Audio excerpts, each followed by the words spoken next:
Hello, and welcome to the Wirecast, the video podcast of Wiregrass Georgia Technical College.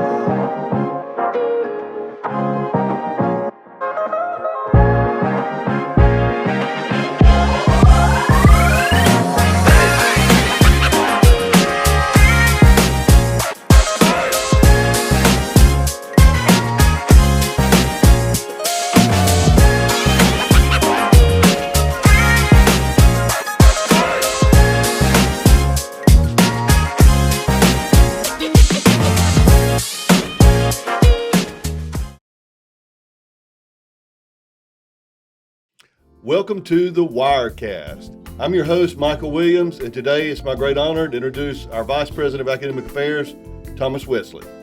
Welcome to the Wirecast, Thomas. Oh, thank you. Thank you for having me. Well, it's great to have you on here. How you been at Wiregrass now? About 15 months? About 15 months, yes. I normally wear a sport coat for these things, but I knew you were going to be on here today, and so I had full suit because I know you got more suits than John Gotti in your closet. You and I have actually known each other a long time, and I was talking at lunch today. Somebody said you used to be into car audio installation, and if I remember right, that's the first time we were taught. Is I was maybe assistant dean of the northern campuses, and we had some old car audio equipment in Ben Hill. Yep. And I don't know how you found out about it, but you were assistant dean at Coastal Pines. You called me and asked, could we? You knew we were going to surplus it. Is that right? Absolutely. What happened was we had a program at Pierce County High School, and the students there wanted mobile audio. And we didn't have that program currently at Coastal Pines Technical College. So I went on a search for mobile audio, looking for an inexpensive way of offering that program. And I went online, went to GovDeals, and I saw where Wiregrass had the mobile audio equipment. So I immediately got on the phone and called our VPSA and asked, how can we get this? And she was like, call them and they have to give it to you. I was like, really? I said, what else can I get off of here? So that was our first introduction is when I came to pick up that equipment. And from my understanding, they're still using it. Really? Yes. That's got to be the last car audio program in the country. They really like it. I mean, the kids in the program, they have a great instructor, and he really gets into it just like I did. I love car audio. That was really the reason why I actually went to Okefenokee Tech at the time, and it was to learn about car audio and to open up my own car audio business. My wife saw where I was having an issue with finding my place after the military. In the military, you have a specific goal. You have a job. You know what your job is. You're a part of a team. You have those individuals backing you. And when you get out, you lose all that. So it's hard to kind of find your place in society and what your purpose is. And my wife saw me struggling with that a little bit. So she said, why don't you go to school? And at that time, I was absolutely against going back to school. I was like, no way, I'm not doing that. Absolutely not. And she found that there was an electronics program. And she was like, you like car stereos. That's all electronic. Why don't you get some certifications that help you to build your brand and your business? And that's really was my start to technical education. I didn't know that. No. So you had your own company. You didn't work for anybody else. Well, semi. It wasn't legal. I don't admit anything on here. Go ahead. But I did a lot of work for friends. Of course, they would bring their stereos to me, and they would ask, how can I make it better? Back in the 90s, late 90s, early 2000s, if you didn't have a car stereo, you were not the man.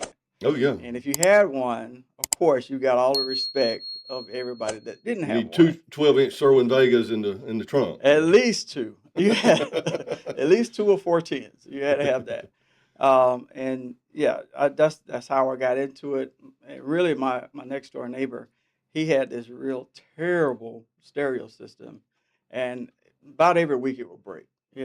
And having a little bit of electrical background because my father was an electrician. So I understood a little bit of reading schematics and things of that nature. And so I was able to help him get his junky uh, stereo system back online and working. But just about every week I had to work on it, either replacing the amp or replacing the subwoofer, or just rewiring the whole thing. So that's how I got started. I think younger people today probably don't realize that there was a huge era when even a really nice car would come with very poor audio Oh yes. equipment. And so it was almost a necessity. So when you bought a car, then you had to take it to an audio company and have them put in, even tape decks prior to CDs. You'd want an Oh yeah. upgraded tape deck, an upgraded amp. Oh yeah. But Absolutely. I mean, it was a really great way of making some side money.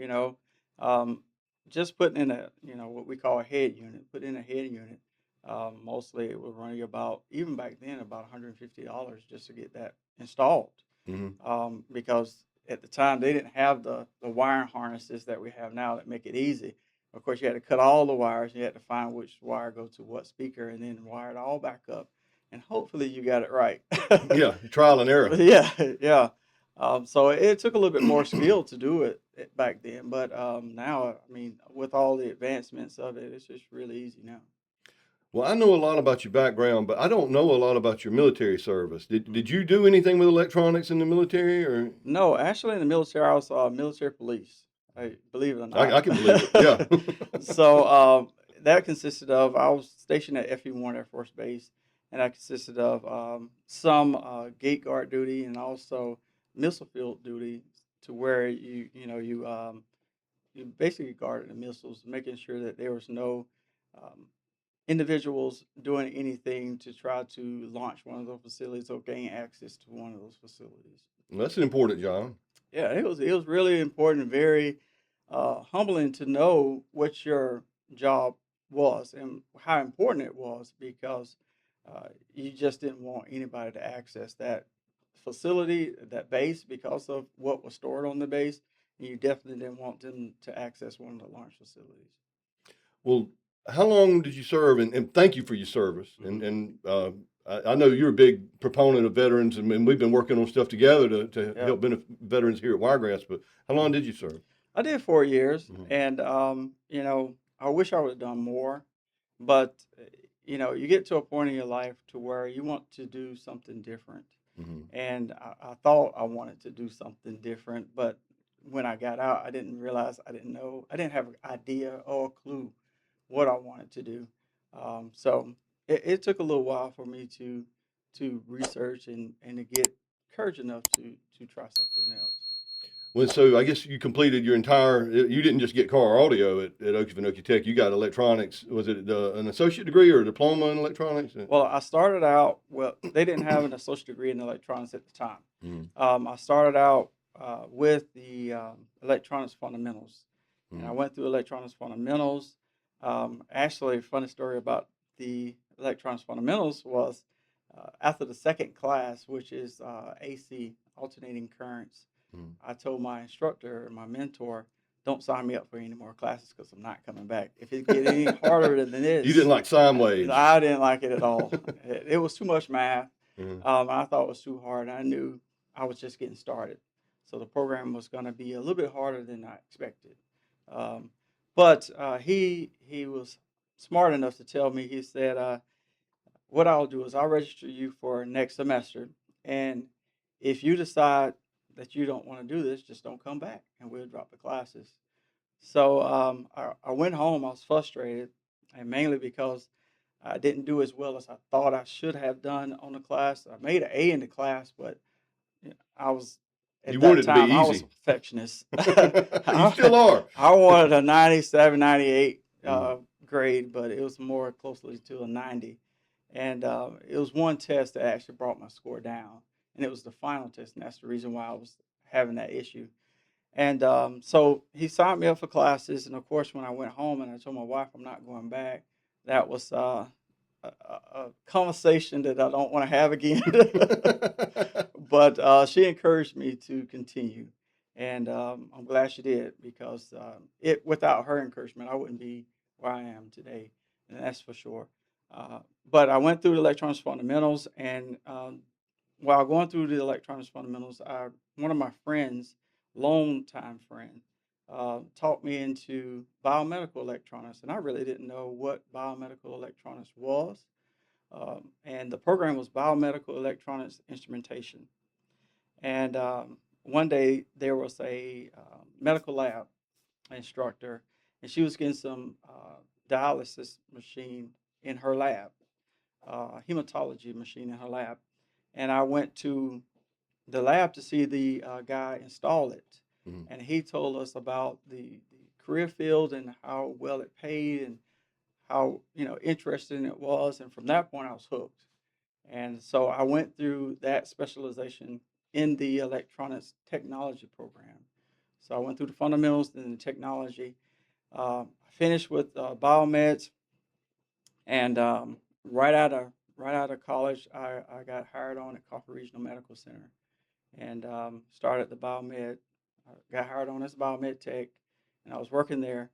And my mentor called me. He said, "Hey, we just got an agreement with Waycross College, South Georgia State College now, but Waycross College, that you can go back and get your associate degree." Mhm. So I enrolled in there and got my associate degree.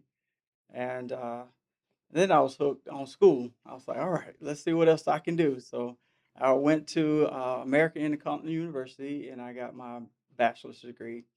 And a couple of years passed after that, and I went back and got my master's at Walden University. Wow. Yeah. And, yep. You climbed every rung. People ask me sometimes about what my path was, and I said I just climbed every time there was a chance. One Yep. more step. I never skipped a step. Yep. And the thing I think a lot of people don't know about you and I is that our careers kind of paralleled each other. We were Hmm. assistant deans at the same time, dean. Yep. You were dean of arts and sciences at the same time as dean of arts and sciences, and then T and Absolutely. I. And so I was pleased when you came to Wiregrass, and I told President Clemens, I was like, I know that guy. When I saw the names in the pile, I know he'll be great. But Hmm. that's really remarkable, the story. How long did you work in the private sector before you came back and began teaching at Oconee or Okefenokee Tech at the time, I guess? Well, I started at Coffee Regional. I'm gonna start with Coffee Regional because that's when I actually graduated from Okefenokee Tech. Mm, So I went at Coffee Regional. I worked there for 5 years, and then I went back to school, mm. and I went through the locomotive electrical program at Okefenokee Tech, and then I got hired on at CSX, and I worked at CSX for 2 years. And then my mentor called me again. And, when you get certain phone calls from certain people, it's like, okay, what do they want? Because every time they call, it's something or a favor. That's right. And usually that phone call was always a favor. And he said, hey, I need you to do me a favor. And I'll say, what is it this time? He said, hey, I got some guys here that are having some issues with uh, DC. They are not understanding. I know you have some time. Could you come out and mentor them? I said, sure. So I would go to class, and it was one guy in particular. This was unpaid. It was unpaid. Yeah, Yeah. that's a So, noble thing to do. yep. And he was kind of a friend of mine as well. Mm, I knew him from past. And so I went in and I was tutoring him, and it was just him and I at first.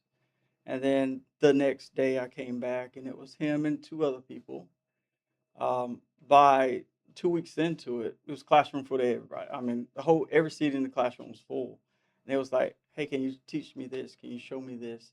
And that's basically how I started teaching from there. at what point did they start paying you?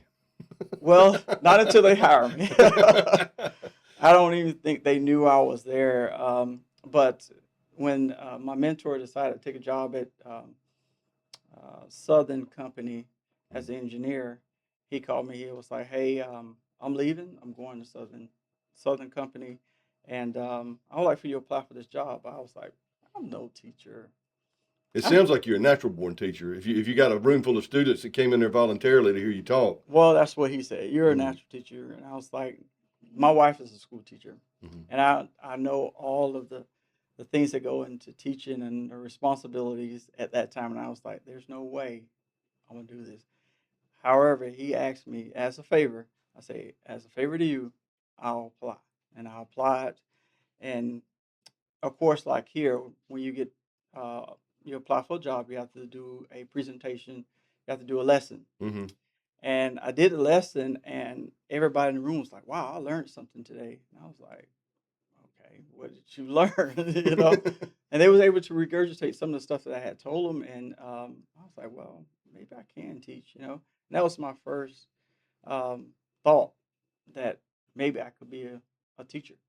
Up until that point, it was absolutely off the table. How many years ago was that? So I've been with the technical college system for 18 years. This is my 19th year. Um, so that was probably 18 years ago. Wow.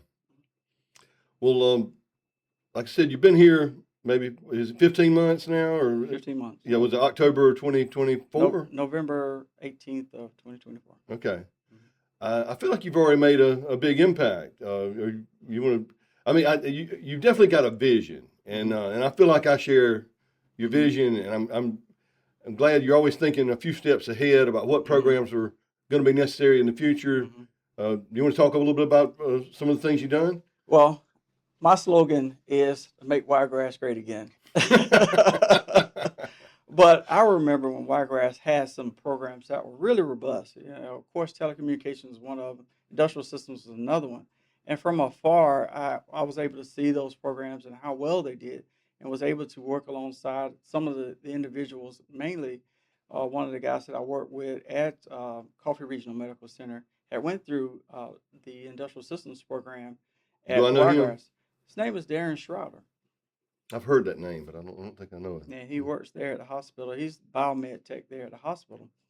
And so my goal and vision is to make sure that Wiregrass programs are cutting edge, and that we look at all of the programs and see how viable those programs are and whether they're serving our community. If they are serving our community, great. If they're not, then we need to, can we make it where it's needed in the community? If it's not, then we offload it. But if it is one program that we can bring in that the community is needing, Mm-hmm. or if we can get ahead of the ball, a lot of times when you're at a college, they always the need comes before the program. You're reactive, not Right, proactive. right. Mm-hmm. And that's my goal. My goal is to try to gain as much information and resources that we're kind of ahead of the ball, to where when the job comes, we already have those individuals available. And, one of the things that I utilize is the CEAS report from the regional commissions. Mm-hmm. I also go to the Georgia Resource Center, the Southern Company Georgia Resource Center website, and look at some of the things and the statistics that they have on that website. And I'm a numbers person. I like to look at statistics. I like to look at charts and see, where things are and why are they looking that way. If there's a dip, I try to figure out what's going on. And that's kind of that's my claim to success, I guess I would say. Well, you're doing. We're going to bring CDL and lineman starts next week in Ben Hill, which this will air. It'll already started by the time this airs. We're going to do heavy equipment operator there. What are you calling those three programs? We're calling it the Trifecta Scholar Program. Trifecta Scholar Program. That program is basically all three of those together, because if you are a heavy equipment operator, you operate the equipment. However, that equipment has to be transported. So if you have your CDLs now, you're more valuable because not only can you operate the equipment, you can now move it. Right. And then as an electrical line worker, all of the equipment that they use are heavy equipment. And many of the line workers start out as groundmen. And that means that they are actually clearing the right of ways for the utility companies. So they're going out with skid steers and back with mowers just to clear the right of ways. So they have to know how to operate a heavy piece of equipment. So someone that's an electrical line worker that has all three are very valuable. Even if you only have two of the three, you're valuable. And one, you're definitely employable. Absolutely. You know, I didn't realize how symbiotic some of these programs are until we were starting the diesel program in Coffee County, And we initially started out at a company called Transpower. That's Worldwide Equipment now. And they started asking me about CDL. They're like, we need to get some of these guys trained up with CDL. And I said, why? He said, because we only got one guy in here that can test drive any of this equipment. Right. You know, you got 5 mechanics in there working. If you're going to be a diesel mechanic, you need to be able to drive the truck around the block at least and see if it's working. Absolutely. And the flip side of that is if you're a long haul commercial truck driver, then you ought to be able to perform a little preventative maintenance on your vehicle. You know, how much more valuable are you if you don't call your boss and say, I'm stuck in Los Angeles, I don't know what's wrong with this thing. You know, it's a lot better if you say, I know what's wrong with it and I can fix it and we're going to be back on the road in an hour. How valuable are you if you can fix your own truck, or you can fix your employer's truck without having to send it to the shop? You know, and that's kind of the reason why, you know, technical education is so important, because it applies to everyday life. I mean, it's going to save you. If you have a skill, it will save you in the long run, especially if it's a technical skill like plumbing, electrical, you know, the traditional technical skills. You can use that in your everyday life and Yeah, save hanging a ceiling ton of fan. money. Yeah, yeah, yeah. If you can read a schematic, you can hang a ceiling fan. You know, it actually helps a whole lot. It does. And that kind of brings me to some of the changes here on the Valdosta campus. And we've got that CDL diesel program that kind of work hand in hand up in Coffee. But when we break ground on the new CDL diesel logistics building down here, we're going to have the same thing down here. Absolutely. Mhm. And my thoughts on that logistics program is automated warehousing, Mhm. to where most everything in that program will be automated. It's going to be robotic. Everything is going to be basically with little to no human interaction. Mhm. And then you have the CDL. So the logistics, you can't have logistics without movement of product. So then you have the CDL being backed up in. One of the things is, you know, just loading a truck, learning how to load a truck using a forklift. Sure.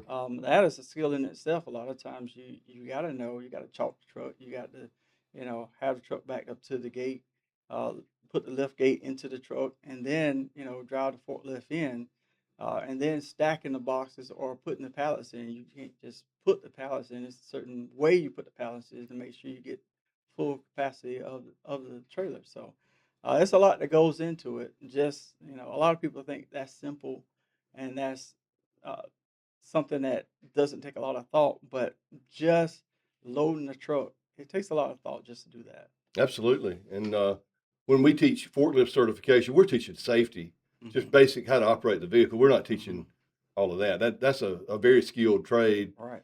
And I am seeing though artificial intelligence playing a role in all of that now. If you go to Walmart distribution in Douglas, and you didn't go on that trip with us, I don't think. No, I didn't. I Uh, didn't. But I got a pretty good idea. mhm. And I didn't mention this, but I actually worked at Walmart distribution for 5 years before going to, matter of fact, while I was in school, going through the electronics program. They did it Uh, different back then, though. oh yeah, oh yeah, it was all forklift and all manual labor, and that's kind of the reason why I decided that I needed to go back to school. That's right. It was hot. But yeah, that automation that has taken place now is miles ahead of what it was before, and it's you know, you can, back then Walmart distribution, the way it worked was, as soon as you scanned a product that you have purchased, it created a ticket to replace that product at the warehouse. Hmm. So now it goes even further. I mean, it goes so deep, it'll take an hour just to talk about how deep it is. But that whole automation process now is definitely something that we need to take a look at, especially being on 95 and closer to 75 and being closer to the interstate, and warehousing moving south down the interstate. We definitely gonna have to to take a look at it, a hard look at it. The most interesting thing that I learned out there that day, one, I mean, seeing, like you said, all the warehousing was done by robotics, and then robotic arms were packing the pallets. But I asked one of the guys, I said, does this make you way more efficient with loading these trucks? He's like, no. He said, you want to load a truck really fast, get about 10 guys, start throwing Yeah, stuff on it. That's the yeah. fastest way to load a truck. But Hmm. he said, prior to this, he said, this is done for the stores, not for us, because Hmm. prior to that, they'd pull up at the store and everything's in there willy nilly. Hmm. And it takes 10 associates 10 hours to go take it to aisle 24, et cetera. And he said now it's packed by aisle. Mm-hmm. And so, if the spaghetti sauce is sitting beside the beans on that aisle, then that's what's on that pallet. They roll it out. They roll it to aisle 3. Everything goes to aisle 3. Absolutely, absolutely, and he's absolutely right. When I worked at Walmart distribution, it was all you could do just to take it off the belt and stack it on the truck. It was no rhyme or reason or way to stack it. You just pile it in there. And even they had some things called non-con. It's basically too big or too heavy to ride the conveyor system. They would pile that in first, and then everything else was kind of just stacked up around it. And it would take associates a long time to unload that truck. But now it's all on pallets. You pull it off, you scan it, it tells you what aisle it goes to, and you just drop it off in that aisle. And they have associates that then put it on the shelf from there. So We're starting a sonography program in healthcare. Are there any other trends that you see that, data centers is one thing you and I've been talking a little bit about lately. I know they might be a little controversial without talking about any of the communities that may be getting them, but what do you see happening with that, and what do you think Wiregrass's role will be in it? I think that data centers, we're not going to get away from data centers. And I think in the future, you're going to have a data center pretty much in every town in America. As long as you have efficient access to water and power. Mm-hmm. As long as you have that, I think you're going to have a data center in your community. And you're going to need technicians. You're going to need people to build it, to maintain the servers that are in that data center, to maintain the network that's in that center, the security for that center, the HVAC that's used to cool all of the servers that's going to be in there. It's going to be a whole community of individuals that's just needed for that data center. So, that is job creation, um, and it's definitely going to be something that's needed. With the AI and the data collection that we're having, that is building, and we're just gonna have to adapt. I know it's You can't stop what's coming. yeah. You can't stop the train, and everybody loves to be able to access the data. The data has to be stored somewhere, and they say, well, it's stored in the cloud. Really, it's not stored in the cloud. It's just not stored locally. That's right. But it's stored somewhere, Mhm. and it's stored in the server, and that server has to be housed somewhere, and it has to be plugged into something, and it has to be cooled somewhere, and it has to be housed in a building. So all of that is job creation.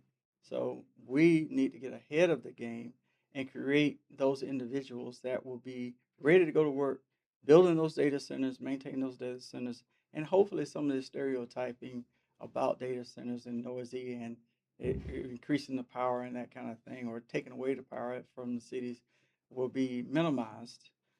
But there's some talk about them all having their own unique, they're generating their own electricity. President Trump said that last night. I don't know if he's talking about legislation or forthcoming legislation or what. But I'm glad he said that, because what my idea is, going down that path is, if he says it, then more than likely there's going to be some type of initiative to create those power plants or substations that supply the power to those data centers.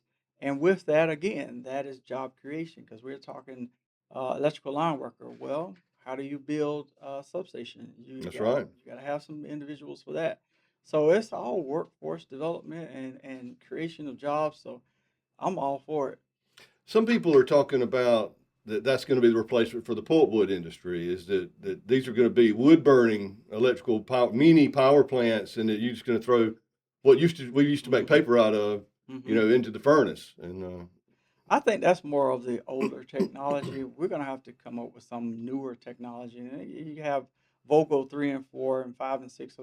They're building now. So they built those in preparation for all of the infrastructure that we're going to need, such as electric cars. And those are nuclear plants that would be able to supply. Georgia's a proud producer of nuclear power. Right, right. So we have some older fossil fuel plants, and and really and truly the wood burning plants are just plants that are replacing coal for wood, and wood burns a little bit cleaner But it's still not as clean as LNG or nuclear. Right, right, Or solar or wind. right. Well, I know we're probably getting close to running out of time, but I do know one fact about you that I don't think most people know is you like to bake. When's the last time you made a cake or a pie? Well, if I could get away from that, it would be great. Maybe you don't like it. You know how to do it. My family loves for me to bake, and it's mainly because on Thanksgiving I don't have anything to do. I hate to be bored, and that's one of the things that I kind of took away from my wife because she would normally be cooking all of the food for Thanksgiving, so I would do all the sweets. And my favorite cake is red velvet, and I kind of put a twist on it. I made a red velvet cheesecake, and then I got bored with that, so I made a red velvet key lime cheesecake, Yeah, that sounds good. and that is the one that everybody wants me to bake, and I cannot get away from it. So, and it takes like 2 days to cook. So, Well, you heard it here, folks. If you want a red velvet key lime cheesecake, you know the man to call. I'm not cooking it. Thomas, I appreciate you being on the podcast. Thank you so much. Thank you.